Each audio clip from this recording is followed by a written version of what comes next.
Today, I finally got a chance to test ride the all-new Hero Xtreme 250R, and the big question is it actually worth your money? Right from the first look, this bike grabs attention.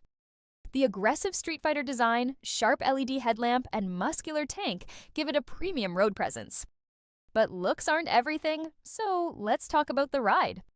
The Xtreme 250R comes with a 249cc liquid-cooled engine producing around 30 PS and 25 Nm of torque. On the road, the performance feels strong, especially once you cross the mid-range.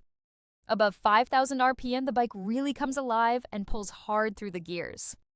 The 6-speed gearbox is smooth, and the slipper clutch makes shifting effortless. Handling is another highlight. The trellis frame and USD forks make the bike feel nimble in corners while still being comfortable enough for daily riding. Highway cruising at 100 to 120 km/h feels relaxed too. Now for the negatives. The front brake could offer more bite, and the LCD display feels a bit outdated when rivals are offering TFT screens. Some riders have also pointed out fit and finish concerns. Overall, if you're looking for a sporty, feature-packed 250cc bike that offers great performance without breaking the bank, the Hero Xtreme 250R is definitely worth a test ride.